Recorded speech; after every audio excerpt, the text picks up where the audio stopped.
കഴിഞ്ഞോ?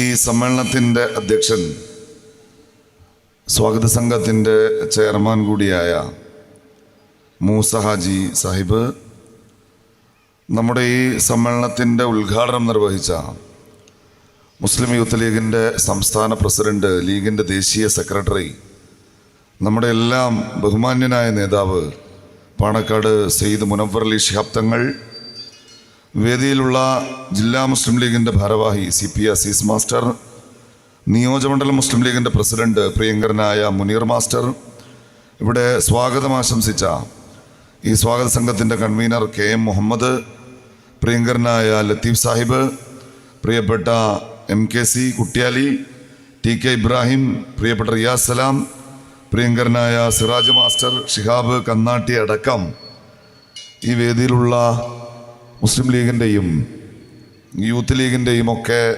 നേതാക്കന്മാർ, വേദിയിലുള്ള ജനപ്രതിനിധികൾ, ഈ പരിപാടിയിൽ പങ്കെടുത്തുകൊണ്ടിരിക്കുന്ന മുസ്ലിം ലീഗിൻ്റെ പ്രിയപ്പെട്ട സഹപ്രവർത്തകർ, സ്നേഹം നിറഞ്ഞ സഹോദരിമാരെ, ഇവിടെ ഇന്ന് മുസ്ലിം ലീഗിൻ്റെ ഒരു ഓഫീസ് നമ്മുടെ എല്ലാം അഭിമാനമായിരുന്ന പാണക്കാട് സെയ്ദ് മുഹമ്മദ് അലി ശിഹാബ് തങ്ങളുടെ നാമധേയത്തിൽ അദ്ദേഹത്തിൻ്റെ പ്രിയപ്പെട്ട പുത്രൻ സെയ്ദ് മുനവ്വർ അലി ശിഹാബ് തങ്ങളുടെ കരങ്ങളാൽ ഈ നാടിന് സമർപ്പിക്കപ്പെട്ടിരിക്കുകയാണ്.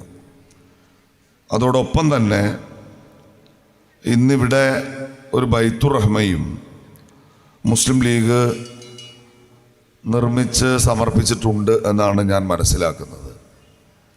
നമ്മളിപ്പോൾ ഉള്ളത് ഈ സമ്മേളനത്തിൻ്റെ ഭാഗമായി നടക്കുന്ന രാഷ്ട്രീയ വിശദീകരണ സമ്മേളനത്തിലാണ്. ഇവിടെ ഈ സദസ്സിലെ വലിയ ഒരു ഉത്സാഹം കാണുമ്പോൾ ഇവിടെ ഇതിന് ശേഷം ഒരു ഇശൽ നൈറ്റോ പാട്ടോ മറ്റോ നടക്കാനുണ്ട് എന്ന് കൂടി ഞാൻ പ്രതീക്ഷിക്കുകയാണ്. ഉണ്ട് അല്ലേ? ഉണ്ടല്ലോ. സത്യത്തിൽ ഞാൻ കണ്ടിട്ടല്ല, പക്ഷെ എനിക്ക് ആ ചിരി കണ്ടപ്പോഴേ തോന്നി ഇവിടെ ഇതിന് ശേഷം കാര്യമായിട്ട് ലൈബ്രറി ഉദ്ഘാടനം, പട്ടുറുമാൽ ടീം, പ്രിയപ്പെട്ട ഹയ്യൊക്കെ ഇവിടെ പാടാനുണ്ട്. അപ്പോൾ എൻ്റെ ഈ നിൽപ്പും ഞാൻ പറയാൻ പോകുന്ന കാര്യങ്ങളും നിങ്ങൾക്ക് വല്ലാതെ കൗതുകമുണ്ടാക്കില്ല എന്ന് മനസ്സിലാക്കാനുള്ള വിവേകം ചെറിയ പ്രായത്തിൽ ചോറിലേക്ക് ഇട്ട് തന്ന ഉപ്പിൻ്റെ കൂടെ എൻ്റെ ഉമ്മ എന്നെ പഠിപ്പിച്ചിട്ടുണ്ട്. അതുകൊണ്ട് വല്ലാതെ ദീർഘിപ്പിക്കാതെ ഈ പ്രസംഗം അവസാനിപ്പിക്കുക എന്നതാണ് എനിക്ക് ചെയ്യാൻ കഴിയുന്ന ഒരു സഹായം. എന്നാൽ ഞാൻ വരുന്നത് എറണാകുളത്ത് നിന്നാണ്.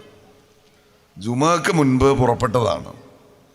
നിങ്ങൾ ഈ പാട്ട് കഴിഞ്ഞ് വീട്ടിലെത്തി ഭക്ഷണം കഴിച്ച് കിടന്നുറങ്ങി സുബഹി ബാങ്ക് കൊടുക്കാനാവുന്ന നേരമായിട്ടല്ലാതെ എനിക്ക് തിരിച്ചവിടെ എത്താനും പറ്റില്ല. എന്ന് വെച്ചാൽ ഈ വരവും ഈ നിൽപ്പും ഞാൻ കുറെ മെനക്കെട്ടിട്ടാണ് എന്നതുകൊണ്ട് വളരെ പെട്ടെന്ന് നിങ്ങൾ വെറുതെ വിടാനും നിവൃത്തിയില്ല. വളരെ ഗൗരവത്തിൽ നമ്മൾ രാഷ്ട്രീയം മനസ്സിലാക്കേണ്ടുന്ന ഒരു കാലഘട്ടം കൂടിയാണിത്. എല്ലാ നിലക്കും രാഷ്ട്രീയത്തോട് വിമുഖത കാണിച്ചിരുന്നവർക്ക് പോലും രാഷ്ട്രീയത്തിലും വോട്ടർ പട്ടികയിൽ പേര് ചേർക്കുന്നതിലും തെരഞ്ഞെടുപ്പിലുമൊക്കെ താല്പര്യം ജനിച്ച ഒരു കാലമാണിത്. ഇവിടെ യൂത്ത് ലീഗിൻ്റെ പ്രവർത്തകന്മാർ സിറാജ് മാഷും സലീമും എല്ലാവരും ഉണ്ട്. കേരളത്തിൽ SIRൻ്റെ ഒരു കാലമാണിത്.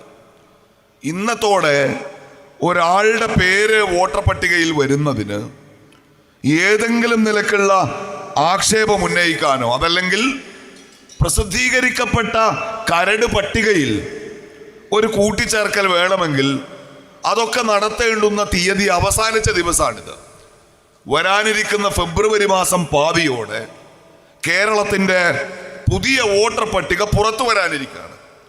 ആ വോട്ടർ പട്ടികയുടെ അടിസ്ഥാനത്തിലാണ് പേരാമ്പ്ര നിയമസഭാ മണ്ഡലത്തിൽ വരാനിരിക്കുന്ന തെരഞ്ഞെടുപ്പിൽ വോട്ടെടുപ്പ് നടക്കുക. ഇപ്പൊ അറിയാവുന്നിടത്തോളം 2.25 കോടിയോളം പേരുകൾ ഉണ്ടായിരുന്ന കഴിഞ്ഞ നിയമസഭാ തെരഞ്ഞെടുപ്പിൽ ഇവിടെ ഉപയോഗിച്ച വോട്ടർ പട്ടിക, ആ വോട്ടർ പട്ടിക മുൻനിർത്തിക്കൊണ്ട് 2002 വോട്ടർ പട്ടിക മുൻനിർത്തിക്കൊണ്ട് ഈ SIR കേരളത്തിൽ നടപ്പാക്കുമ്പോൾ ഏതാണ്ട് 70 ലക്ഷത്തിനടുത്ത് ആളുകൾ ആ വോട്ടർ പട്ടികയുടെ ഏതാണ്ട് 1/4 എന്ന് പറയാവുന്ന രൂപത്തിൽ ആ SIRന്റെ ഭാഗമായി സംശയാസ്പദമായ വോട്ടവകാശമുള്ളവരാണ് നമ്മുടെ ഈ നാട്ടിൽ.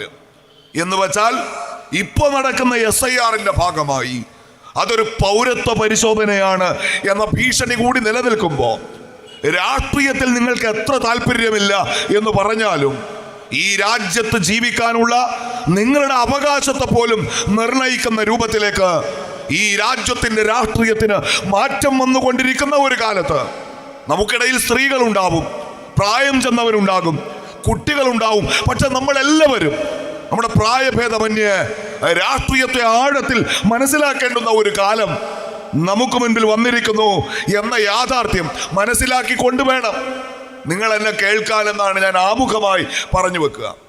ഇന്നത്തെ ദിവസത്തിന്റെ ഒരു പ്രത്യേകതയുണ്ട്. ഈ ദിവസം മുസ്ലിം ലീഗിന്റെ ഒരു രാഷ്ട്രീയ സമ്മേളനത്തിൽ നമ്മൾ എഴുന്നേറ്റ് നിൽക്കുമ്പോൾ, നമ്മൾ ഈ രാജ്യത്തിന്റെ രാഷ്ട്രീയത്തെക്കുറിച്ച് സംസാരിക്കുമ്പോൾ ഇന്ത്യ എന്ന ലോകത്തിലെ ഏറ്റവും വലിയ മതനിരപേക്ഷ ജനാധിപത്യ രാജ്യത്തിലെ പൗരന്മാരാണ് ഞങ്ങൾ എന്ന അവകാശ ബോധത്തെക്കുറിച്ച് നമ്മൾ സംസാരിക്കുമ്പോൾ ഇന്ന് കാണുന്നത് പോലെ ഈ രാജ്യത്തെ രൂപപ്പെടുത്താൻ, സ്വതന്ത്ര ഭാരതം എന്നത് യാഥാർത്ഥ്യമാക്കാൻ വലിയ ത്യാഗങ്ങൾ സഹിച്ച ഒരു വലിയ രാജ്യത്തിന്റെ മതസൗഹാർദ്ദത്തിന് വേണ്ടി, ഇന്ത്യൻ മതനിരപേക്ഷതയ്ക്ക് വേണ്ടി, ജാതിക്കും മതത്തിനും അപ്പുറത്ത് ഇവിടുത്തെ മനുഷ്യർക്ക് മനുഷ്യരായി ജീവിക്കാനുള്ള അവകാശത്തിന് വേണ്ടി പിടഞ്ഞു വീണ് മരിച്ച ഒരു മഹാത്മാവിന്റെ ഓർമ്മകളിൽ നിന്നല്ലാതെ ഇന്നത്തെ ദിവസം ഒരു രാഷ്ട്രീയ സംസാരം ആരംഭിക്കുക അസാധ്യമാണ്. നമുക്കൊക്കെ ബാങ്കാണോ?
പ്രിയപ്പെട്ടവരെ, നമുക്കൊക്കെ അറിയാവുന്നതുപോലെ ഇന്ന് ഇന്ത്യയുടെ രാഷ്ട്രപിതാവായിരുന്ന ആ മഹാത്മാവ് കൊല്ലപ്പെട്ട ദിവസമാണ്.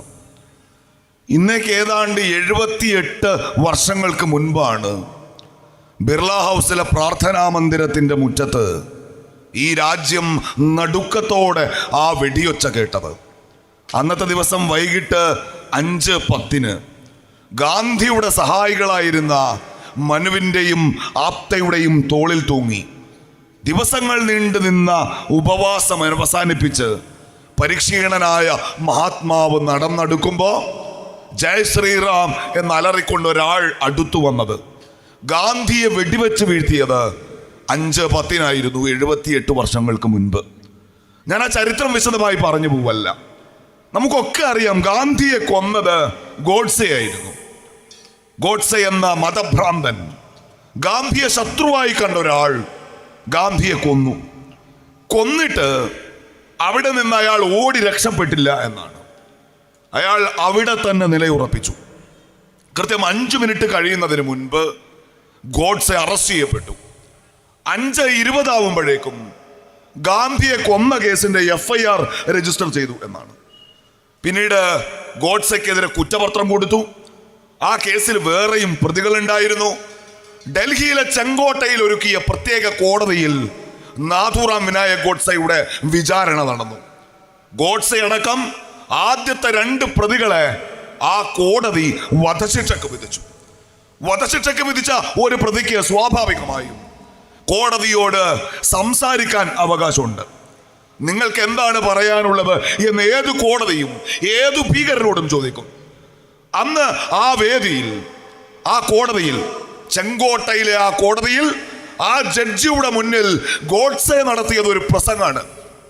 ആ പ്രസംഗം എന്നൊരു ഡോക്യുമെന്റ് ആണ്. ഗോഡ്സെയുടെ കോടതി മുറിയിലെ പ്രസംഗം എന്നടിച്ചാൽ ഇവിടെയുള്ള ചെറിയ കുട്ടികൾക്കും ചെറുപ്പക്കാർക്കും ഒക്കെ അത് ലഭിക്കും.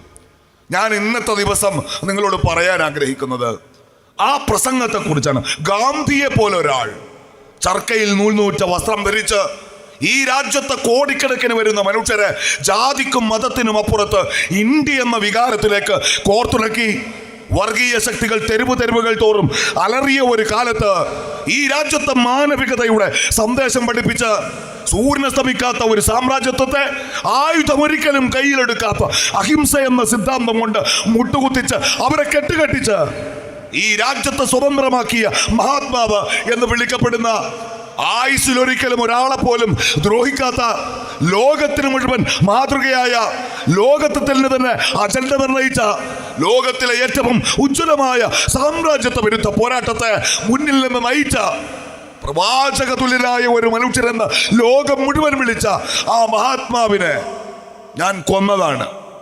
എനിക്കതിൽ കുറ്റബോധമില്ല. ഞാൻ രക്ഷപ്പെടാൻ ശ്രമിച്ചിട്ടില്ല.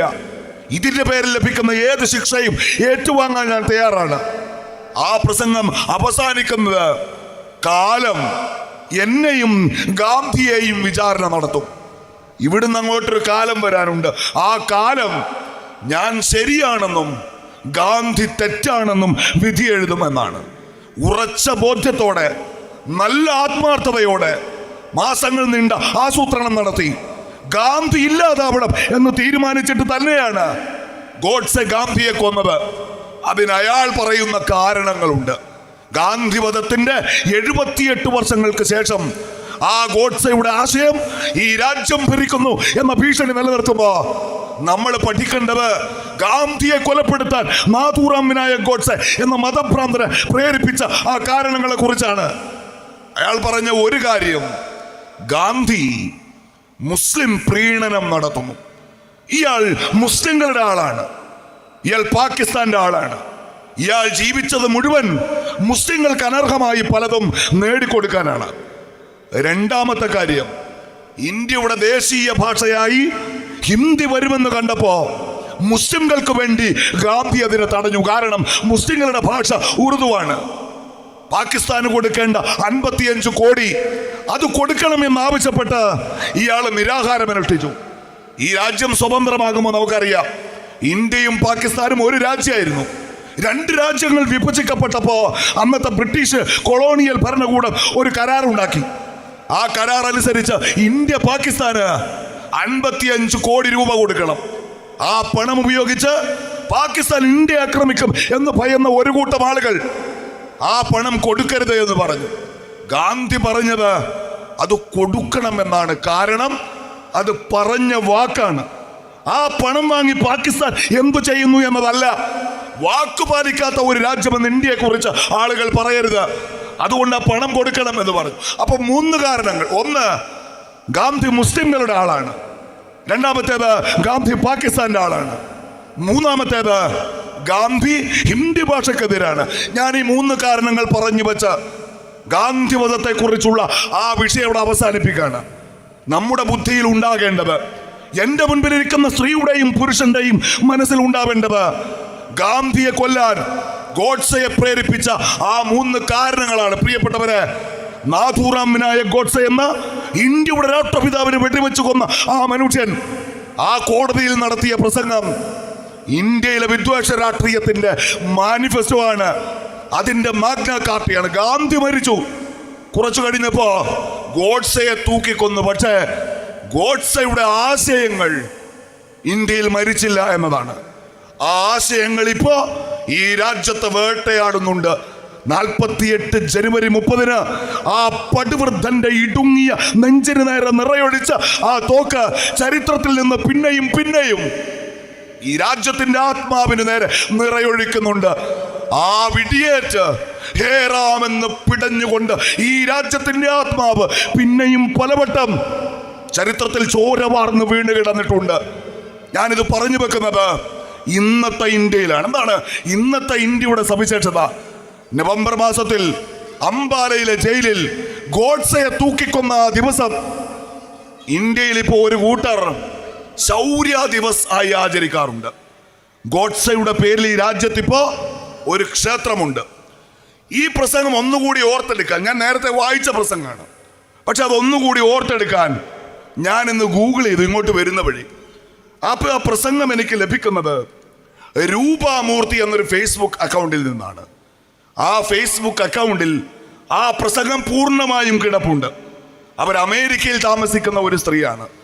ഏതാണ്ട് 18 ലക്ഷം പേർ ഫേസ്ബുക്കിൽ അവരെ പിന്തുടരുന്നുണ്ട്. ആ രൂപമൂർത്തിയുടെ ഫേസ്ബുക്ക് അക്കൗണ്ടിന്റെ പുറകിൽ ഇന്ത്യയുടെ ദേശീയ പതാകയുണ്ട്, അമേരിക്കയുടെ ദേശീയ പതാകയുണ്ട്. ഞാൻ ആ പ്രസംഗം വായിച്ചതിനു താഴെ ആ പോസ്റ്റിൽ കിടക്കുന്ന ആയിരക്കണക്കിന് കമന്റുകൾ വായിച്ചു.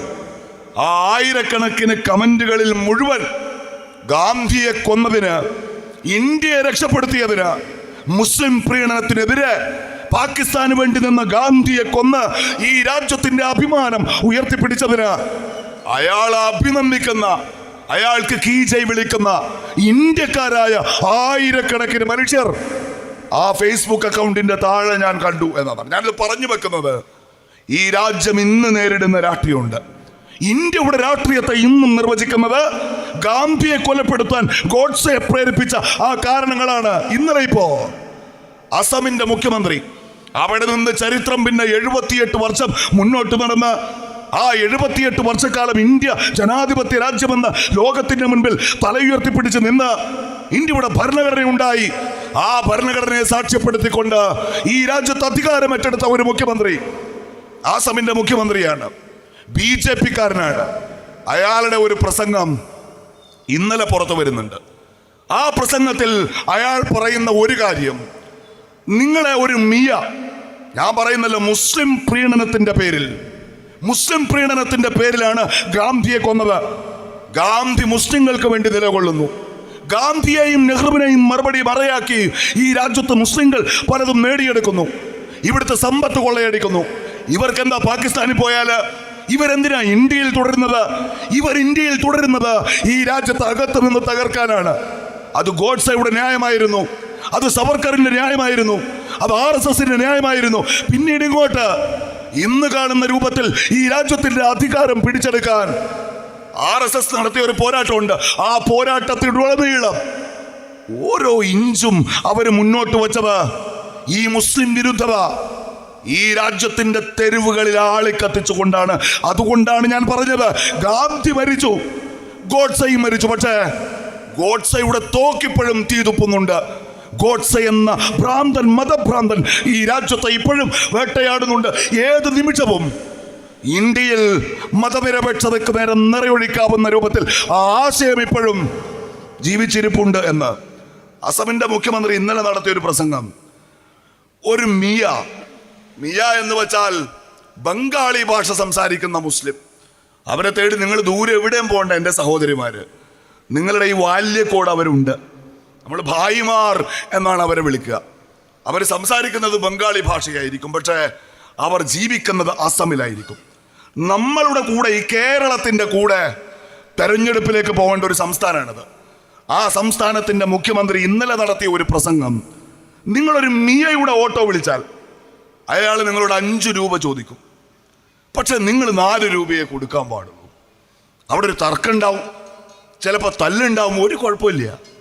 നിങ്ങൾ ആസാം ഗവൺമെന്റിന്റെ അടുത്ത് വന്നോ, പോലീസിലൊരു പരാതി കൊടുക്കും, മേ യഹാ ഉൻകോ പരേശാൻ കർണേ കെ ലിയെ ബൈഠാ ഹൂ എന്നാണ്. ഞാൻ ഇവിടെ അവരെ എടങ്ങേറാക്കാനിരിക്കുകയാണ്, അവരെ ബുദ്ധിമുട്ടിക്കാനിരിക്കണം, അവരെ വെറുതെ വിടരുത്, അവർക്ക് തൊഴിൽ നിഷേധിക്കണം, അവരെ പരമാവധി ബുദ്ധിമുട്ടിക്കണം. എന്നാലോ അവരിവിടം വിട്ട് അവരുടെ ജന്മനാട്ടിലേക്ക് പോകും. ഏതാണ് അവരുടെ ജന്മനാട്? അവരുടെ ജന്മനാട് ബംഗ്ലാദേശാണ്. ഇന്ത്യയിൽ 1ാം മോഡി സർക്കാർ അധികാരത്തിൽ വന്നപ്പോ ആ സർക്കാരിനെതിരെ നിലപാടെടുക്കുന്ന ഈ രാജ്യത്തെ മുഴുവൻ മനുഷ്യർക്കും പോകാൻ അവരൊരു രാജ്യം കണ്ടുപിടിച്ചിരുന്നു. ആ രാജ്യം ഏതാണ്? അത് പാകിസ്ഥാനാണ്.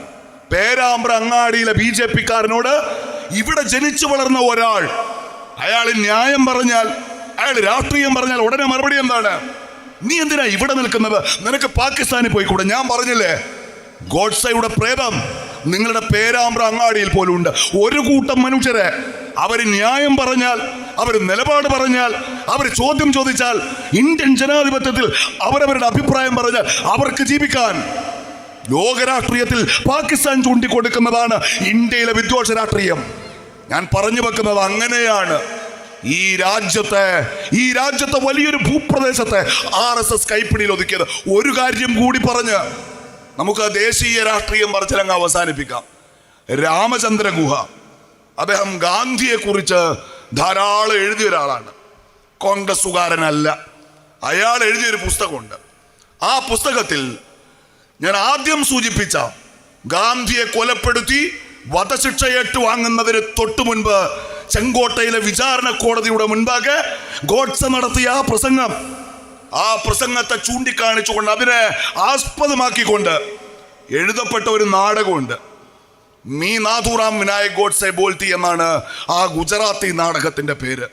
ഞാൻ നാഥുറാം വിനായക് ഗോഡ്സെ സംസാരിക്കുന്നു. ആ നാടകം കണ്ടുകൊണ്ടിരിക്കെ അദ്ദേഹം പറഞ്ഞ ഒരു കാര്യം, ആ നാടകത്തിന്റെ അവസാനമായി അതിന്റെ ക്ലൈമാക്സിലേക്ക് എത്തി. ഗാന്ധി ആദ്യം സൂചിപ്പിച്ചതുപോലെ കൂട്ടുകാരികളുടെ മനുവിന്റെയും ആപ്തയുടെയും തോളിൽ തൂങ്ങി മെല്ലെ മെല്ലെ ബിർള ഹൗസിലെ പ്രാർത്ഥനാ മന്ദിരത്തിലേക്ക് വരികയാണ്. ജയ ശ്രീറാം എന്നലറിക്കൊണ്ട് ഗോഡ്സെ ചാടി വീഴുകയാണ്. ഗാന്ധിയെ വെടിവെച്ച് വീഴ്ത്തുകയാണ്. വെടിയേറ്റ ഗാന്ധി താഴെ വീണ് ഹേ റാം എന്ന് പറഞ്ഞുകൊണ്ട് പിടഞ്ഞവസാനിക്കാണ്. ഗാന്ധി മരിക്കുന്ന ആ ദൃശ്യം വന്നപ്പോ ആ സദസ് ഒന്നടങ്കം എഴുന്നേറ്റ് നിന്നു. ഞാൻ പ്രതീക്ഷിച്ചത് ഗാന്ധി എന്ന ഈ രാജ്യത്തിന്റെ രാഷ്ട്രപിതാവ് കൊല്ലപ്പെട്ട ആ ദൃശ്യത്തിന്റെ വൈകാരികമായ ആഘാതം താങ്ങാനാവാതെ ആ സദസ് എഴുന്നേറ്റ് നിന്നു എന്നാണ്. പക്ഷെ അപ്രതീക്ഷിതമായി ആ സദസ് ഒന്നടങ്കം കൈയടിച്ചു എന്നാണ്. ഒന്നടങ്കം കൈയടിച്ചിട്ട് നാഥുറാം വിനായക് ഗോഡ്സെ എന്ന് ആ സദസ്സിൽ മനുഷ്യർ ആർത്തു വിളിച്ചപ്പോ ആ തിയേറ്റർ ഒന്നടങ്കം ആ വിളി ഏറ്റെടുത്തു. ഗാന്ധി കൊന്ന നിമിഷം ആഘോഷിക്കുന്ന ഇന്ത്യക്കാർ. ഞാൻ ഗുജറാത്തിന്റെ അനുഭവം പറഞ്ഞത്, പ്രിയപ്പെട്ടവരെ, ഗാന്ധി പിറന്നത് ഗുജറാത്തിലാണ്. പ്രിയപ്പെട്ട ബാപ്പുവിന്റെ കണ്ണീര് കലങ്ങിയൊഴുങ്ങിയത് സമർബതി ഗുജറാത്തിന്റെ മണ്ണിലാണ്. ഗാന്ധിയുടെ ആശ്രമം ഗുജറാത്തിലാണ്. ഗാന്ധി ഒരു ഇന്ത്യക്കാരൻ എന്നതുപോലെ തന്നെ ഒരു ഗുജറാത്തി കൂടിയായിരുന്നു. ഗോഡ്സെ മഹാരാഷ്ട്രക്കാരനായിരുന്നു. പക്ഷേ ഗോഡ്സെയെ സ്നേഹിക്കുന്നവർ ഗുജറാത്തിൽ എങ്ങനെ ഉണ്ടായി എന്ന ചോദ്യമുണ്ട്. ഗുജറാത്ത് എന്തുകൊണ്ട് 1/4 നൂറ്റാണ്ടായി BJP ഭരിക്കുന്നു എന്ന ചോദ്യമുണ്ട്.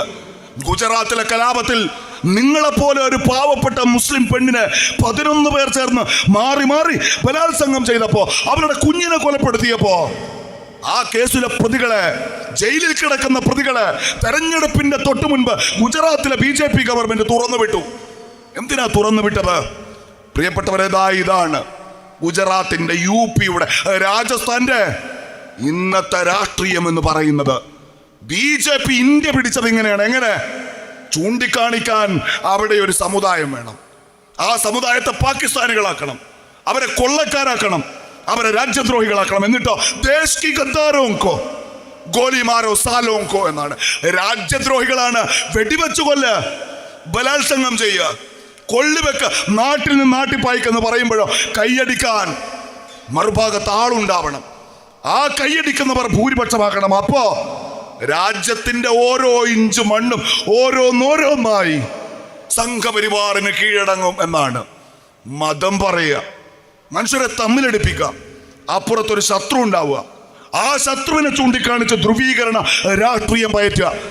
ഞാൻ ഇന്നത്തെ ദിവസം എൻ്റെ പ്രിയപ്പെട്ടവരുടെ മുന്നിൽ പേരാമ്പ്രയിലെ തദ്ദേശ തെരഞ്ഞെടുപ്പിലേക്ക് മത്സരിച്ച് വിജയിച്ച UDFന്റെ ജനപ്രതികൾ എൻ്റെ പിറകിൽ ഇരിക്കുമ്പോ അവരെ കുറിച്ചൊരു വാക്കുമിണ്ടാതെ, അവരുടെ പേര് പോലും പരാമർശിക്കാതെ ഇത് പറഞ്ഞു വച്ചത് നമ്മുടെ കേരളം, പ്രിയപ്പെട്ടവരെ, അതിൽ നിന്നൊക്കെ വ്യത്യസ്തമാണ്.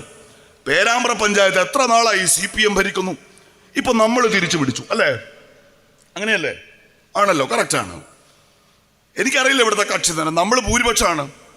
പ്രതിപക്ഷത്ത് CPM ഉണ്ടാവും, ചിലപ്പോൾ 1-2 BJP ഉണ്ടാവും. ഇല്ലേ? എത്രയുണ്ട് BJP? 1 അല്ലേ? ഇത് പേരാമ്പ്രയുടെ കഥയല്ല, കേരളത്തിൽ ഉടനീളം ഇങ്ങനെയാണ്. ഞാനിത് പറയുന്നത് പേരാമ്പ്രയിലെ തെരഞ്ഞെടുപ്പിൽ പരാജയപ്പെട്ടു നിൽക്കുന്ന CPMന്റെ LDFന്റെ പ്രവർത്തകർ കൂടി കേൾക്കാനാണ്. ഇവിടെ മത്സരം നമ്മൾ തമ്മിലായിരുന്നു. BJP ഇവിടെ 3ാം കക്ഷി എന്ന് പറയുമ്പോഴും നമ്മളെക്കാൾ ബഹുദൂരം പിന്നിലായിരുന്നു. പക്ഷെ ഇപ്പോ ഈ കേരളത്തിന്റെ രാഷ്ട്രീയത്തിൽ വരുന്ന വലിയൊരു മാറ്റമുണ്ട്. എന്താ പറയുക നിങ്ങൾക്ക്? ഈ വിദ്വേഷ രാഷ്ട്രീയം, ഞാൻ ആദ്യം സൂചിപ്പിച്ചതുപോലെ, ഒരു പ്രത്യേക സമുദായത്തെ, അവർ താമസിക്കുന്ന പ്രദേശത്തെ മുൻനിർത്തി പയറ്റുന്ന വിദ്വേഷ രാഷ്ട്രീയം ഈ കേരളത്തിന്റെ മണ്ണിലേക്ക് കൂടി കടന്നു വന്നിരിക്കുന്നു എന്നതാണ്. നമ്മളെ എത്ര പ്രസ്താവനകളാണ് കേൾക്കുന്നത്. ഒടുവിൽ കേട്ടല്ലോ, തെരഞ്ഞെടുപ്പ് കഴിഞ്ഞപ്പോൾ എന്താ, മലപ്പുറത്തും കാസർഗോട്ടും ആരാ ജയിച്ചത് എന്ന് നോക്കിയാൽ പോരെ, അവരുടെ പേര് വായിച്ചാൽ പോരെ. ആ പേരിലുണ്ടല്ലോ എല്ലാം എന്നാണ് പറയുന്നത്. RSSകാരനല്ല, വയനാട്ടിൽ നിന്ന് രാഹുൽ ഗാന്ധിയും പ്രിയങ്ക ഗാന്ധിയും മത്സരിച്ച് വിജയിച്ച് ഈ രാജ്യത്തിന്റെ പാർലമെന്റിലേക്ക് പോകുമ്പോ അവരെ വോട്ട് ചെയ്ത് വിജയിപ്പിച്ച ലക്ഷക്കണക്കിന് മനുഷ്യർ തീവ്രവാദികളാണെന്ന് പറയുന്നത് RSS നേതാക്കന്മാരല്ല, പിന്നെയോ CPMകാരാണ്. CPMകാർ. ഇന്നിപ്പോ MSFന്റെ ഒരു പാട്ട് പുറത്തു വന്നു ഇല്ലേ, ഒരു തീം സോങ്. നാളെ MSFന്റെ സംസ്ഥാന സമ്മേളനം നടക്കാനിരിക്കുകയാണ് മലപ്പുറത്ത്. 1,00,000 വിദ്യാർത്ഥിനികളാണ് ആ റാലിയിലാണ് നിൽക്കുക. ഒരു കാര്യം നമുക്ക് ഉറപ്പിച്ച് പറയാൻ കഴിയും, നാളെ ഇവിടെ ഒരു സ്കൂളിൻ്റെയും ഗേറ്റ് തല്ലി പൊളിക്കില്ല. ഇന്ന് സ്കൂളിനോ കോളേജിനോ അവധി കൊടുക്കണമെന്ന് എവിടെയും പോയി പറയില്ല. ഒരു കുട്ടികൾക്കും ബിരിയാണി വാങ്ങി കൊടുക്കാന്ന് പറഞ്ഞ് കൂട്ടില്ല. പക്ഷെ SFIക്കാരെ വെല്ലുവിളിച്ചിട്ട് MSFകാരുടെ ഒരു ജ്യേഷ്ഠ സഹോദരൻ എന്ന നിലയ്ക്ക് എനിക്ക് പറയാൻ പറ്റും, 1,00,000 വിദ്യാർത്ഥികളെ ഒരേയിടത്ത് ഇതുപോലെ അണിനിരത്താൻ കേരളത്തിൽ ഇന്നൊരു വിദ്യാർത്ഥി പ്രസ്ഥാനത്തിന് സാധിക്കുമെങ്കിൽ അത് MSFന് മാത്രമാണെന്ന് അവരുടെ ഒരു ജ്യേഷ്ഠൻ എന്ന നിലയ്ക്ക് അഭിമാനത്തോടെ ഞാൻ പറയും. ഇന്നത്തെ ചർച്ച എന്താണെന്നറിയോ പേരാമ്പ്രക്കാർക്ക്? അതിൻ്റെ ഒരു പാട്ട് പുറത്തിറക്കി. നല്ല പാട്ടാണ് കേട്ടോ, ഒരു റാപ്പ് സോങ് ആണ്, കേൾക്കാൻ രസമുണ്ട്, നന്നായി എഴുതിയിട്ടുണ്ട്. നിങ്ങളും കേൾക്കണം ആ പാട്ട്. ആ പാട്ടിൻ്റെ ഇടയിൽ എവിടെയോ ഇമ്രാൻഖാൻ വന്നു. ഇമ്രാൻഖാനുമായി PK നവാസിനും MSFകാർക്കും എന്തു ബന്ധം? കേസെടുത്ത് അന്വേഷിക്കണം എന്നാണ്. എന്നുവെച്ചാൽ പാട്ടിനിടയിൽ ഇമ്രാൻഖാൻ വന്നോ ഇല്ലോ തീർച്ചയായിട്ടില്ല. MSFകാർ ഉറപ്പിച്ചു പറയുന്നു, ഞങ്ങൾ പുറത്തു വിട്ട പാട്ടിൽ ഇമ്രാൻഖാൻ ഇല്ല. ഈ സ്ക്രീൻഷോട്ട് നേരത്തെ വടകര പാർലമെന്റ് തെരഞ്ഞെടുപ്പിൽ CPM പുറത്തുവിട്ടതുപോലെ കാഫിർ സ്ക്രീൻഷോട്ടിന്റെ 2ാം ടെസ്റ്റ് ഡോസ് ആണോ എന്ന സംശയം ഞങ്ങൾക്കുണ്ട്. അതവിടെ നിൽക്കട്ടെ. പാകിസ്ഥാൻകാരാണ് ആര്? ഇമ്രാൻഖാന്റെ ഫോട്ടോ വെക്കുന്ന MSFകാര്. പറഞ്ഞത് RSS അല്ല, പറഞ്ഞത് BJP അല്ല, പറയുന്നത് SFIക്കാരാണ്. അവർ ഉൾക്കൊള്ളുന്ന രാഷ്ട്രീയം ഇടതുപക്ഷ രാഷ്ട്രീയമാണെന്ന് അവർ പറയാറുണ്ട്. വർഷങ്ങൾക്ക് മുൻപാണ് നിങ്ങളുടെ ഈ പേരാമ്പ്ര അങ്ങാടി, എനിക്ക് ഇപ്പോഴും ഓർമ്മയുണ്ട്, അത് നടന്നതിൻ്റെ പിറ്റേ ദിവസം ഞാൻ പേരാമ്പ്രയിൽ വന്നു. KC സലീമൊക്കെ വെച്ചൊരു പരിപാടിയിൽ പ്രസംഗിക്കാൻ, യൂത്ത് ലീഗിൻ്റെ മണ്ഡലം സമ്മേളനത്തിൽ. MSFൻ്റെ കുട്ടികൾ, പ്രിയപ്പെട്ടവരെ, നിങ്ങളുടെ വീട്ടുമുറ്റത്ത് ഈ പേരാമ്പ്ര അങ്ങാടിയിൽ ഒരു പ്രകടനം നടത്തി. അപ്പോൾ ഈ സാധുക്കൾ കൊടി കെട്ടിയത് എന്തോ ചെറിയൊരു കമ്പിലാണ്. ഈ കമ്പ് ഒടിഞ്ഞപ്പോൾ ഇവരുടെ പതാക താഴെ വീണു. വേഗം ആ പതാക എടുത്ത് വേറൊരു കമ്പിൽ കെട്ടി പേരാമ്പ്രയിലെ MSFകാർ ആ പ്രകടനം പൂർത്തിയാക്കി. പിറ്റേ ദിവസം കേന്ദ്ര അന്വേഷണ ഏജൻസിക്ക് SFIയുടെ പരാതിയാണ്. എന്താണ്? പേരാമ്പ്രയിലെ പ്രകടനത്തിൽ MSFകാർ പാകിസ്ഥാൻ പതാക ഉപയോഗിച്ചിരിക്കുന്നു. പേരാമ്പ്രയിലെ സ്കൂളിൽ പഠിക്കുന്ന ഈ പാവപ്പെട്ട MSFകാർക്ക് പാകിസ്ഥാനോടുള്ള ബന്ധം അന്വേഷിക്കണമെന്നാണ്. ആരാ പരാതി കൊടുക്കുന്നത്? SFI ആണ്. SFI എന്ന് വെച്ചാൽ ആ കുട്ടികളെ അവിടെ വന്ന് തൂക്കിയെടുത്ത് ജയിലിലിട്ട് പാകിസ്ഥാനിലേക്ക് ഒന്നുകിൽ നാട് കടത്തണം, അതല്ലെങ്കിൽ തൂക്കിക്കൊല്ലണം എന്ന് പറയാണ്. ആര്? ഈ കോഴിക്കോട്ടങ്ങാടിയിലെ SFIക്കാർ പറയാണ്. ഞാൻ തിരിച്ചൊരു സംഭവം ചോദിക്കട്ടെ നിങ്ങളോട്. നിങ്ങൾക്ക് ഓർമ്മയില്ലേ ഓപ്പറേഷൻ നമ്മുടെ സിന്ധൂർ, അതിനു മുമ്പ് നടന്ന തീവ്രവാദ ആക്രമണം പെഹൽഗാം?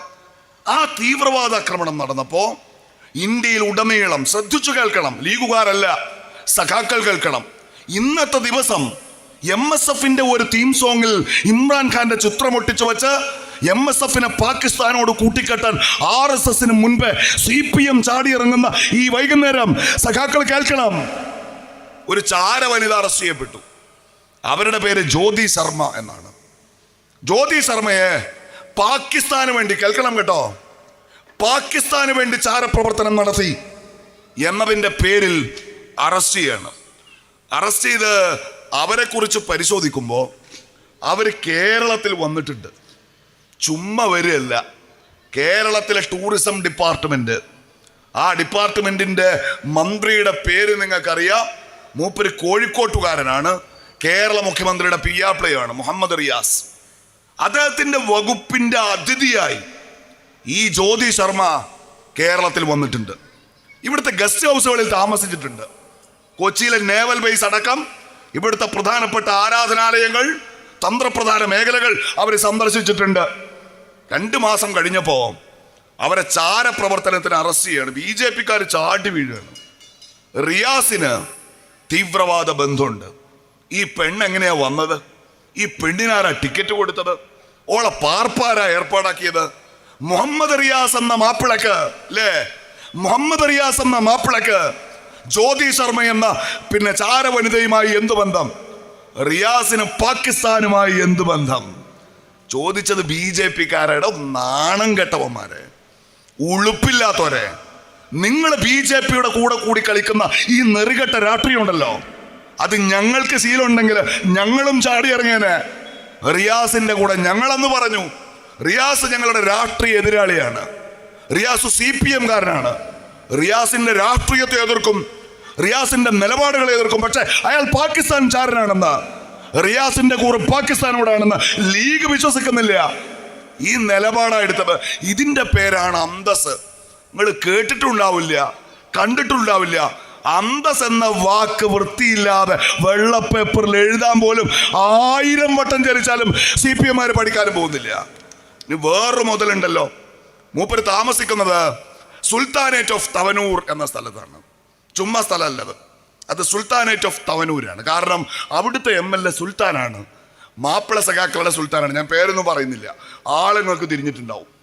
മൂപ്പര് കശ്മീരിൽ പോയി. ഓർമ്മയുണ്ടോ നിങ്ങൾക്ക്? കശ്മീരിൽ പോയിട്ടൊരു പുസ്തകം എഴുതിയപ്പോൾ മൂപ്പർക്കൊരു അബദ്ധം പറ്റി. അബദ്ധം മൂപ്പർക്ക് കൂടെ പറ്റാറുണ്ട്. ഇത്തവണ പുതിയൊരു അബദ്ധം പറ്റി. എന്താണ് അബദ്ധം? കശ്മീരിന്റെ ഒരു ഭാഗം അത് പാക് ഒക്കുപ്പൈഡ് കശ്മീർ എന്നാണ് പറയാറ്. പാക് അധിനിവിഷ്ട കശ്മീർ. കശ്മീർ ഇന്ത്യയുടെ ഭാഗമാണ്. കുറച്ചു ഭാഗം പാകിസ്ഥാൻ പിടിച്ചെടുത്തതാണ്. അതിന് POK എന്നാണ് നമ്മൾ പറയാറ്, പാക് ഒക്കുപ്പൈഡ് കശ്മീർ. ജലീൽ എഴുതിയപ്പോ ആസാദ് കശ്മീർ എന്ന് എഴുതി കളഞ്ഞു. ഓർമ്മയുണ്ടോ നിങ്ങൾക്ക്? ആസാദ് കശ്മീർ എന്നത് പാകിസ്ഥാന്റെ പ്രയോഗമാണ്. സ്വതന്ത്ര കശ്മീർ, ഇന്ത്യയിൽ നിന്ന് സ്വതന്ത്രമായ കശ്മീരാണ് പാക് ഒക്കുപ്പൈഡ് കശ്മീർ. ഇന്ത്യയുടെ കയ്യിലുള്ള ബാക്കി കശ്മീർ കൂടി ഞങ്ങൾ സ്വതന്ത്രമാക്കും. ഈ ഓപ്പറേഷൻ പെഹൽഗാമിലെ തീവ്രവാദാക്രമണം അടക്കം കഴിഞ്ഞ കാലങ്ങളിൽ കശ്മീരിന്റെ മണ്ണിൽ പാകിസ്ഥാൻ നടത്തിയ തീവ്രവാദാക്രമണങ്ങൾ, അതിൽ ചിന്തിയ ചോര, അതിലില്ലാതായ മനുഷ്യരെല്ലാം ഇത് ആസാദ് കശ്മീരാണോ പാക് ഒക്കുപ്പൈഡ് കശ്മീരാണോ എന്ന തർക്കത്തിന്റെ പേരിലാണ് KT ജലീലിനൊരു അബദ്ധം പറ്റി. ആസാദ് കശ്മീർ പരാതിയാണ്, പരാതിയുടെ ബഹളാണ്. ജലീലിനെ അറസ്റ്റ് ചെയ്യണം, ജലീലിനെ ജയിലിലിടണം, ജലീലിനെ നാട് കടത്തണം. ഞങ്ങളോട് ചോദിച്ചു, കൺകണ്ട ശത്രുവാണ്, ഒരു നിലക്കും ഒരു വിട്ടുവീഴ്ച KT ജലീൽ എന്ന മനുഷ്യനുമായുള്ള രാഷ്ട്രീയ ഏറ്റുമുട്ടത്തിൽ ലീഗിനില്ല. ഞങ്ങൾ പറഞ്ഞു, അയാളോട് അഭിപ്രായ വ്യത്യാസമുണ്ട്, അയാളോട് ഞങ്ങൾക്ക് വിയോജിപ്പുണ്ട്, പക്ഷെ ഇത് അബദ്ധമാണ്. പാകിസ്ഥാന് കശ്മീർ വിട്ടുകൊടുക്കണം എന്ന നിലപാടുള്ള ഒരാളായി KT ജലീലിനെ ഞങ്ങൾ കാണുന്നില്ല. ഇതാണ് അന്തസ്. പേരാമ്പ്ര അങ്ങാടിയിൽ MSFന്റെ കുട്ടികളുടെ കയ്യിലെ പതാക താഴെ വീഴുമ്പോൾ അത് പാകിസ്ഥാന്റെ പതാകയാണെന്ന് പറയുന്നവർ, MSFന്റെ പാട്ട് ആളുകൾ ശ്രദ്ധിച്ചതിന്റെ കൊതിക്കെറിവിൽ വ്യാജ സ്ക്രീൻഷോട്ട് ഉണ്ടാക്കി ഇവർക്ക് പാകിസ്ഥാൻ ബന്ധമുണ്ട് എന്ന് ആരോപിക്കുന്നവർ, ഇതാണ് ഞാൻ ആദ്യം പറഞ്ഞ രാഷ്ട്രീയം. ഒരു പ്രദേശവുമായി ഒരു സമുദായത്തെ കൂട്ടിക്കെട്ടുക, എന്നിട്ടോ അവരെ രാജ്യദ്രോഹികളാക്കുക.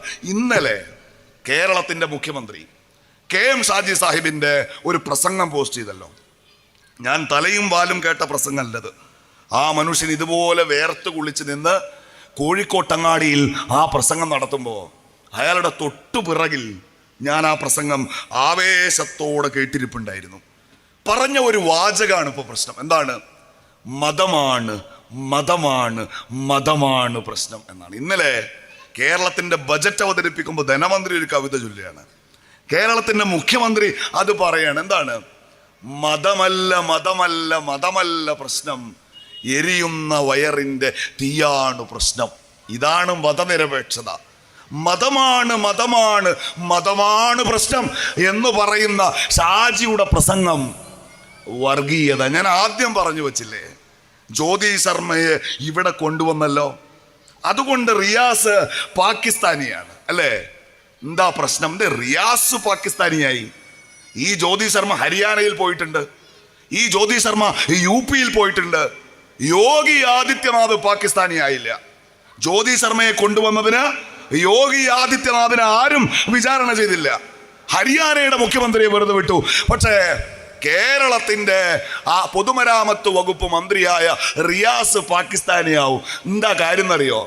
ഞാൻ കമ്മ്യൂണിസ്റ്റ് ആണെന്ന് എത്ര ആവർത്തി പറഞ്ഞാലും രാജ്യത്തെ സംഘപരിവാറുകാരൻ്റെ കണ്ണിൽ റിയാസ് ഒരു മാപ്പിളയാണ്.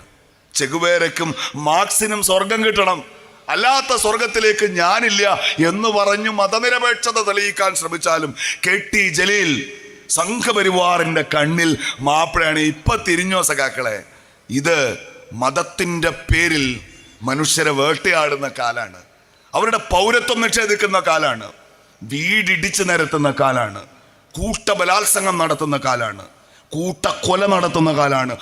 RSS ഭരിക്കുന്ന അങ്ങനെ ഒരു കാലത്ത് എണ്ണമറ്റ ഈ മനുഷ്യർ കൊല്ലപ്പെട്ടത്, അവർ കൊള്ളിവെക്കപ്പെട്ടത് മതത്തിന്റെ പേരിലാണ്. ജുനൈദ് 16 വയസ്സുള്ള ഒരു മോൻ, ജുനൈദിനെ കൊന്ന കേസിലെ 1-ാം പ്രതി, ആ കഠാരയെടുത്ത് 16 വയസ്സുള്ള ജുനൈദിന്റെ നേരെ നടക്കുമ്പോഴാണ് ജീവിതത്തിൽ ആദ്യമായി ജുനൈദിനെ കാണുന്നത്. 16 വയസ്സുള്ള ഒരു കുട്ടിയെ ഡൽഹിയിൽ കൊലപ്പെടുത്തി. എന്തിനാ കൊന്നത്? മുൻവൈരാഗ്യമുണ്ടോ? ആദ്യത്തെ തർക്കമുണ്ടോ? ഇല്ല. അവനൊരു വർഗീയവാദിയായിരുന്നു. അവന്റെ പ്രശ്നം ജുനൈദിന്റെ മതമായിരുന്നു. 2 വർഷങ്ങൾക്ക് മുൻപ് രാജസ്ഥാനിലെ ഓടിക്കൊണ്ടിരിക്കുന്ന ഒരു ട്രെയിൻ, ആ ട്രെയിനിലെ ഒരു റെയിൽവേ പോലീസ് ഓഫീസർ, അയാൾ തോക്കെടുത്ത് നടക്കുകയാണ്. ആ ട്രെയിനിൽ അയാൾ 3 പേരെ വെടിവെച്ച് വീഴ്ത്തി. 3 പേരെ വെടിവെച്ച് വീഴ്ത്താൻ അയാൾ 8 റെയിൽവേ കമ്പാർട്ട്മെന്റുകൾ ക്രോസ് ചെയ്തു എന്നാണ്. ഒരു ഭ്രാന്തൻ അയാൾ തോക്കെടുക്കുന്നു, എന്നിട്ട് റെയിൽവേ കമ്പാർട്ട്മെന്റിലൂടെ പോകുന്നു. 11 കമ്പാർട്ട്മെന്റുകൾക്കിടയ്ക്ക് 3 പേരെ വെടിവെച്ച് വീഴ്ത്തുന്നു. എന്നിട്ട് അയാൾ പറയുന്നത് മോദിയെ അതേപോലെ തന്നെ യോഗിയെ വോട്ട് ചെയ്ത് വിജയിപ്പിച്ചോളണം എന്നാണ്. ആ വീണ് മരിച്ചു കിടന്ന 3 പേർക്ക് ഒരു പ്രത്യേകത ഉണ്ടായിരുന്നു. എന്താണെന്നറിയോ? 3 പേരും തൊപ്പിയുള്ളവരാണ്, 3 പേരും മുസ്ലിം പേരുകാരാണ്. ഷാജിയുടെ പ്രസംഗത്തിന്റെ മർമ്മം തിരിഞ്ഞോ CPM-ന്? RSSന്റെ ഇന്ത്യയിൽ ഒരാൾ, അയാൾ എഴുന്നേറ്റ് നടന്നിട്ട് തൊപ്പി നോക്കി താടി നോക്കി മനുഷ്യരുടെ മതം മനസ്സിലാക്കാണ്. എന്നിട്ട് വെടിവെച്ച് വീഴ്ത്താണ്. ഞങ്ങൾ വേട്ടയാടപ്പെടുന്നത്.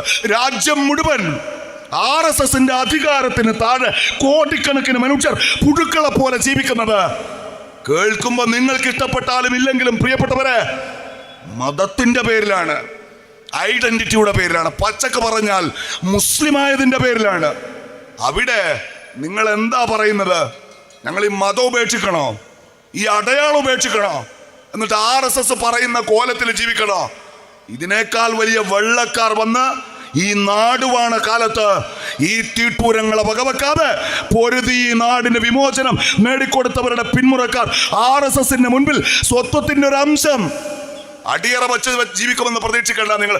ഞങ്ങൾക്ക് ഞങ്ങളുടെ മതം ഞങ്ങളുടെ വിശപ്പ് പോലെ തന്നെ പ്രശ്നമാണ്. അത് പ്രശ്നമാവുന്നത് വർഗീയതയാവാത്തത് എവിടെയാണ്? അവിടെയാണ് ലീഗിന്റെ രാഷ്ട്രീയത്തിന്റെ മർമ്മം കിടക്കുന്നത്. ഞങ്ങളിത് പറയുമ്പോൾ ഞങ്ങൾക്കൊരു അതിർവരമ്പുണ്ട്. ഞങ്ങളുടെ രാഷ്ട്രീയത്തിന്റെ ഒരു ജനാധിപത്യ സൗന്ദര്യമുണ്ട്. എന്താണ്?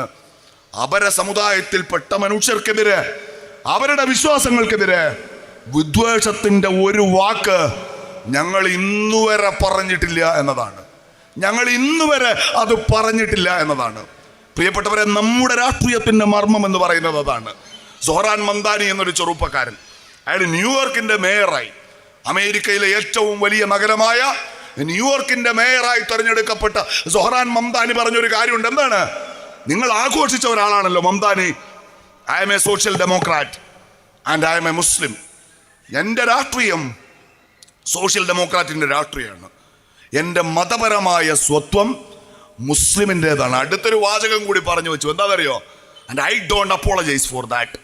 അതിന് മാപ്പ് പറയാൻ, അതിന് തലകുമ്പിട്ട് നിൽക്കാൻ, മുസ്ലിമായതിൻ്റെ പേരിൽ ആരുടെയെങ്കിലും മുന്നിൽ തലകുനിച്ച് നിൽക്കാൻ ഞങ്ങൾ തയ്യാറല്ല എന്ന പ്രഖ്യാപനം അത് സൊഹ്റാൻ മംദാനി നടത്തിയതുപോലെ തന്നെ മുസ്ലിമായതിൻ്റെ പേരിൽ അഭിമാനത്തോടെ ജീവിക്കാനുള്ള ഭരണഘടനാവകാശം എന്നത് ഇന്ത്യൻ യൂണിയൻ മുസ്ലിം ലീഗിന്റെ രാഷ്ട്രീയത്തിന്റെ അടിക്കല്ലാണ്. അടിക്കല്ല് പണയം വെച്ചിട്ടൊരു കോംപ്രമൈസും ഇല്ല. ഞങ്ങൾ എവിടെയാ വർഗീയത കളിച്ചത്? ആരാ യഥാർത്ഥ വർഗീയവാദികൾ? നിങ്ങൾ പറയേ, ആരാണ് യഥാർത്ഥ വർഗീയവാദികൾ? ഈ രാജ്യത്തെ ഒരു പ്രദേശം, ആ പ്രദേശത്തെ പെണ്ണുങ്ങൾ മത്സരിച്ച് പ്രസവിച്ചു കൂട്ടുന്നു എന്ന് പറഞ്ഞ ആളെ കാറിൽ കയറ്റി പൊന്നാട അണിയിച്ച് കൊണ്ടുപോയത് നിങ്ങളാണ് സഖാബ്. കേരളത്തിന്റെ മുഖ്യമന്ത്രി പിണറായി വിജയനാണ്. RSSന്റെ വർഗീയത, ആ വർഗീയതയുടെ പരിലാളനകളേറ്റ് ഒരു വട്ടം കൂടി കേരളം ഭരിക്കാമെന്ന് ദിവാസ്വപ്നം കാണുന്ന നേതാവിന്റെ പേര്, അതും പ്രിയപ്പെട്ടവരെ പിണറായി വിജയൻ എന്നാണ്. ഞാൻ ദീർഘമായി പറഞ്ഞു പോവല്ല, അവസാനിപ്പിക്കണം. നമ്മുടെ കേരളത്തിന്റെ രാഷ്ട്രീയം ഇന്ന് നേരിടുന്ന ഏറ്റവും വലിയ ഒരു വെല്ലുവിളി, ഞാൻ ആദ്യം സൂചിപ്പിച്ചതുപോലെ, ഗോഡ്സെ മുന്നോട്ട് വെച്ച വിദ്വേഷ രാഷ്ട്രീയം ഈ കേരളത്തിന്റെ മണ്ണിലേക്ക് കടന്നു വരുന്നു എന്നതാണ്. എന്തിനാണിത് പറയുന്നത്? ഈ കേരളത്തിലെ ഏറ്റവും പ്രബലമായ രണ്ട് സമുദായങ്ങൾ, ഇവിടുത്തെ മുസ്ലിം സമുദായം, ഇവിടുത്തെ ഈഴവ സമുദായം, ആ രണ്ട് സമുദായങ്ങളെ തമ്മിൽ അകറ്റണം, അവരെ തമ്മിൽ തെറ്റിക്കണം. എന്നാലോ കേരളത്തിന്റെ ജനസംഖ്യയുടെ ഏതാണ്ട് 40% മനുഷ്യർ പരസ്പരം ശത്രുതയിലായി കിട്ടുമെന്നാണ്. രണ്ട് വ്യക്തികൾ തമ്മിലല്ല തെറ്റുന്നത്. ഒരാളൊരു പാർട്ടിയെ, ഒരു സമുദായത്തെ നിരന്തരം ഇങ്ങനെ വിദ്വേഷം പറയുന്നത് എങ്ങനെയാ? ഞാനിപ്പോ മനസ്സിലാക്കിയിടത്തോളം ഇദ്ദേഹം ചെയ്യുന്നത്, ആ സമുദായ സംഘടനയുടെ യോഗം ചേരുന്നതിന് മുൻപ് കുറെ പ്രസംഗങ്ങൾ അങ്ങോട്ട് പ്രദർശിപ്പിക്കുകയാണ്. എന്നിട്ട് ആ സമുദായത്തിലെ പാവപ്പെട്ട മനുഷ്യരെ മുഴുവൻ തെറ്റിദ്ധരിപ്പിക്കുന്ന രൂപത്തിൽ അവരെ ഒരു വല്ലാത്ത മാനസികാവസ്ഥയിൽ എത്തിച്ചിട്ട് ഇയാൾ വന്ന് ഇതുപോലെ മൈക്കിന്റെ മുമ്പിൽ നിൽക്കുകയാണ്. എന്നിട്ട് പ്രസംഗിക്കാണ്, ഇവിടെ ഒരു സമുദായം എല്ലാം കട്ടുകടത്തി കൊണ്ടുപോയി, അവർക്കത് മുഴുവൻ കൊടുത്തത് ലീഗാണ്, അതുകൊണ്ട് എന്ത് വേണം?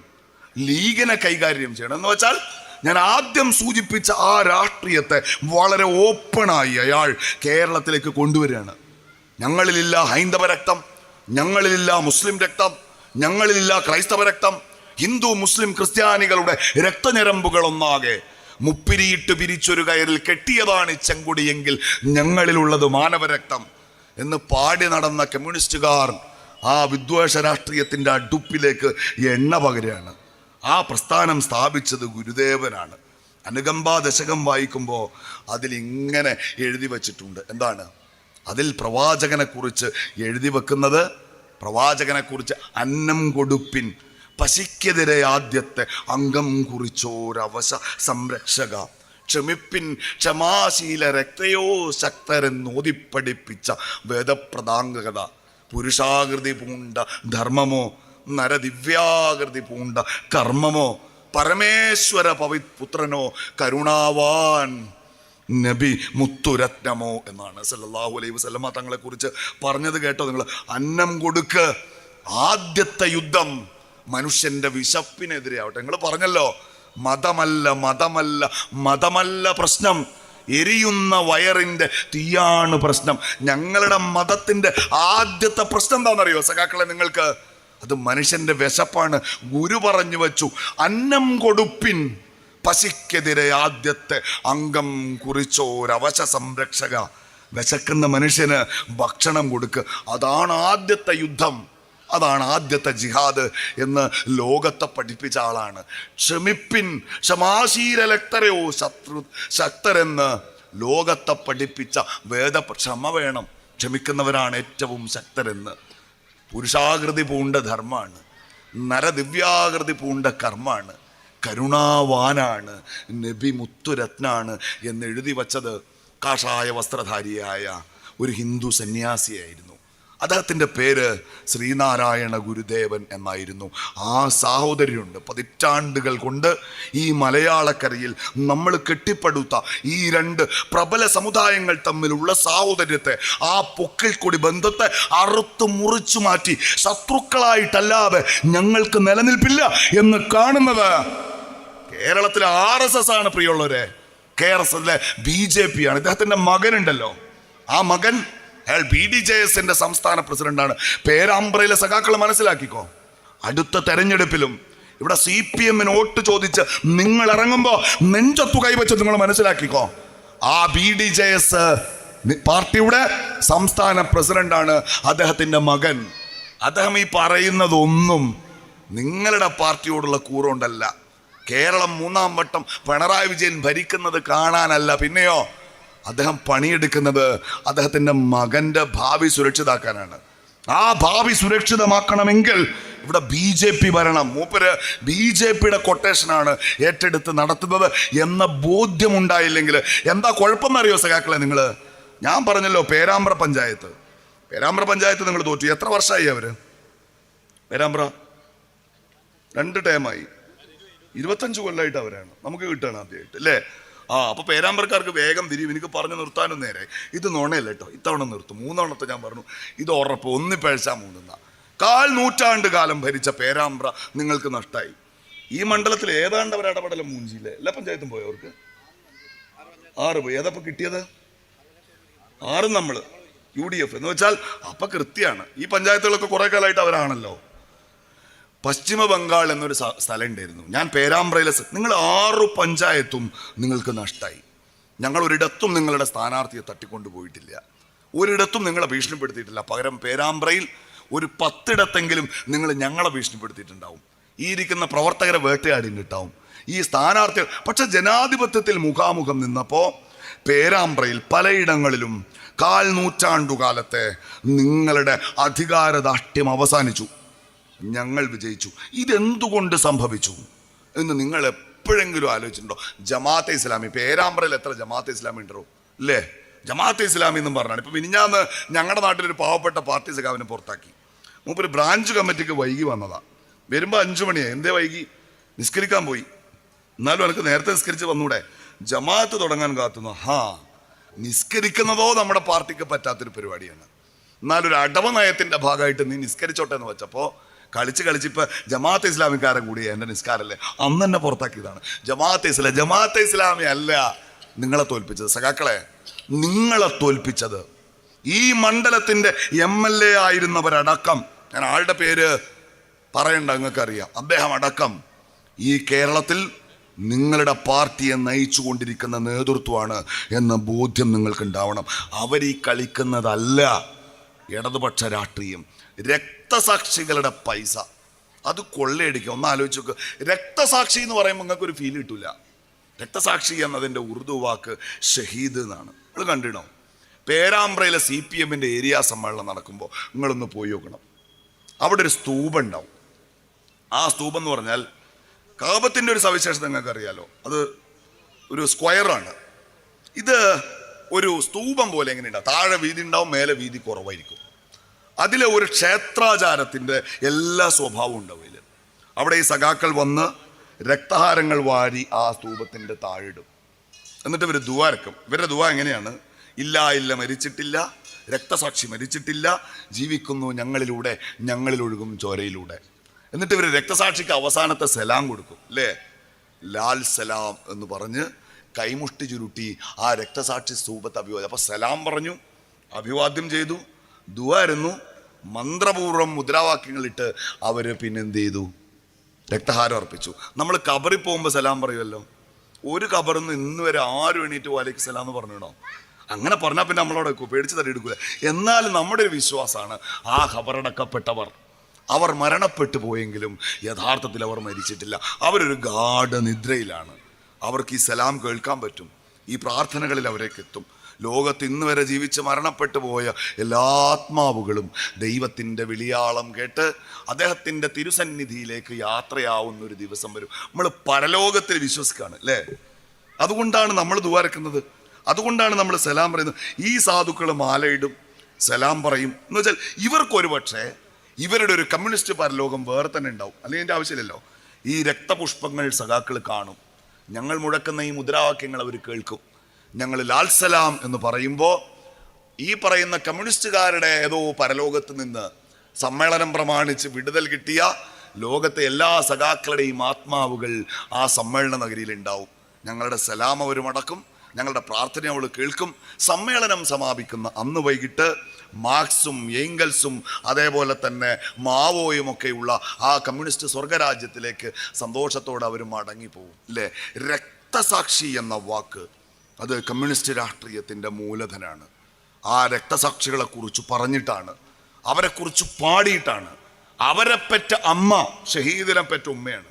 രക്തസാക്ഷിയുടെ പിതാവ് ഷഹീദിൻ്റെ ഉപ്പയാണ്. രക്തസാക്ഷിയുടെ പെങ്ങൾ ഷഹീദിൻ്റെ പെങ്ങളാണ്.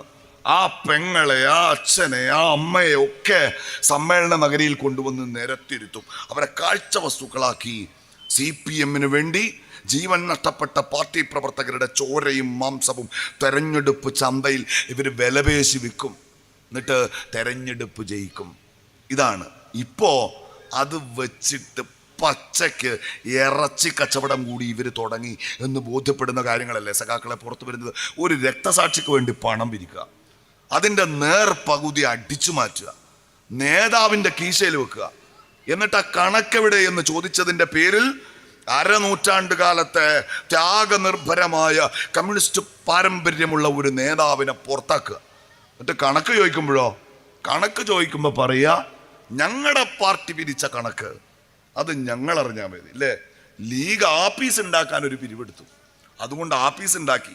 ഞാനിപ്പോൾ 3-ാം തീയതി പോവാണ്. ഞങ്ങൾ താമസിക്കാൻ പോകുന്നത് ഡൽഹി ദരിയാഗഞ്ച് നമ്പർ 86-ൽ.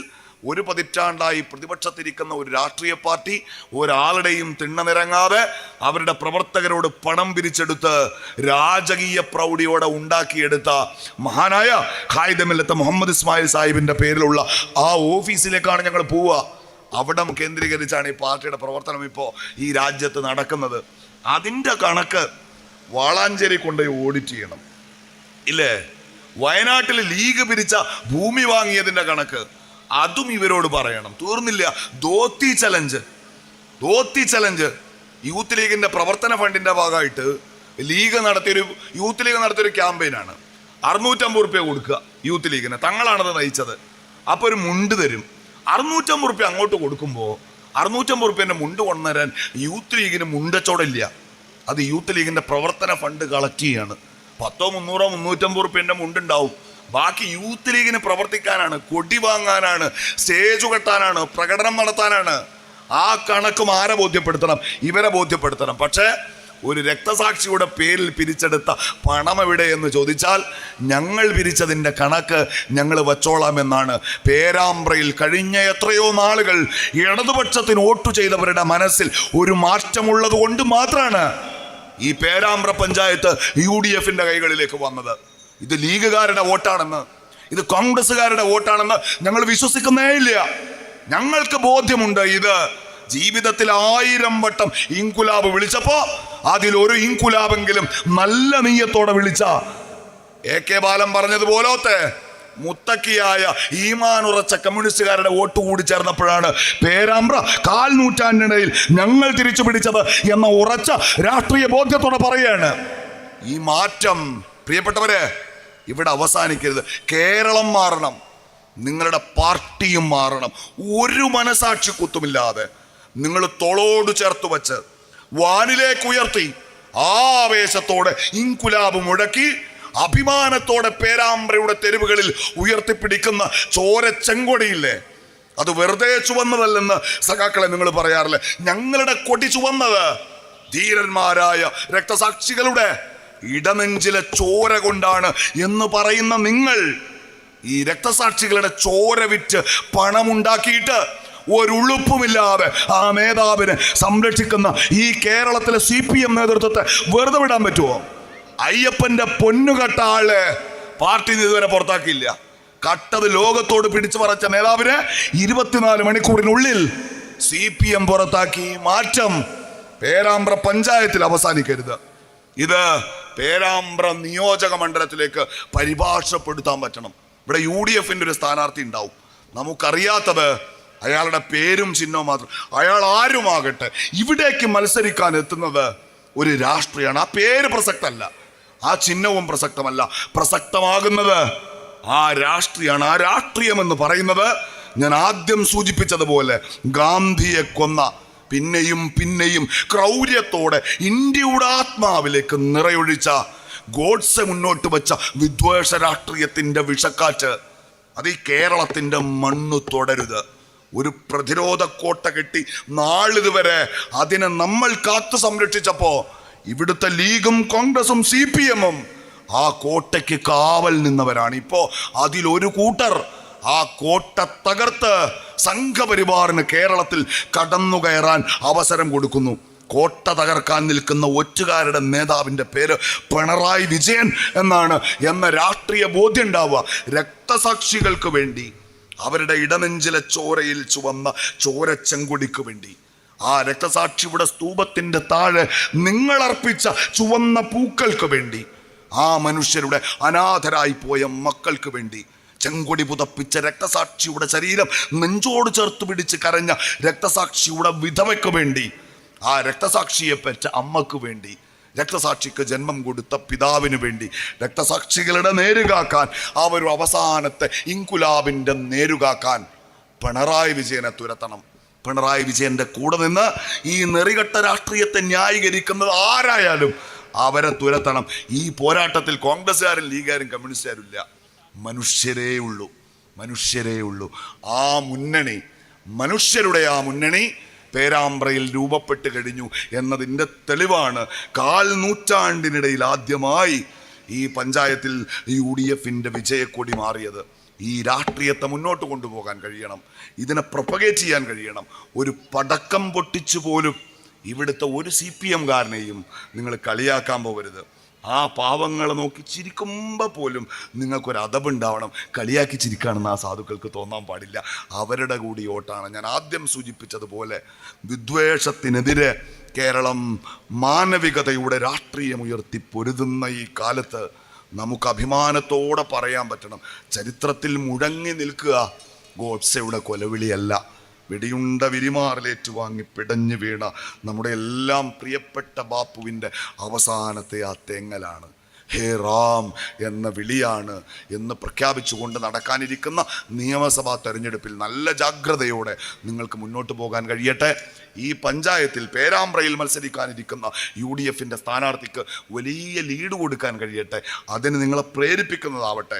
ഇന്നിവിടെ ഉദ്ഘാടനം ചെയ്യപ്പെട്ട ഓഫീസ് എനിക്ക് പിന്നിൽ വിജയ് ശ്രീലാളിതരായിരിക്കുന്ന നിങ്ങളുടെ ജനപ്രതിനിധികളെന്ന് ആഗ്രഹിച്ചുകൊണ്ട് സ്നേഹത്തോടെ നിങ്ങൾ അഭിവാദ്യം ചെയ്തുകൊണ്ട് മനോഹരമായ ഹൈയും പിന്നെ പട്ടുമാലിൽ പാടുന്ന ഒരു പെൺകുട്ടി, എൻ്റെ പേര് ഞാൻ മറന്നു, ആ കുട്ടിയൊക്കെ പാടുന്ന പാട്ട് ഇവിടെ ഉണ്ട്. ഞാനാണ് ഇത്രയും ഇടങ്ങേറാക്കിയതെന്ന ബോധ്യമുണ്ട്. പാട്ടൊക്കെ നിങ്ങൾ നല്ല റാഹത്തായിട്ട് കേൾക്കുക. അവസാനിപ്പിക്കുന്നു. അഭിവാദ്യങ്ങൾ. അസ്സലാമു അലൈക്കും. Thank you, Shivu Miran Sahib, for joining with us to be a part of this historic event.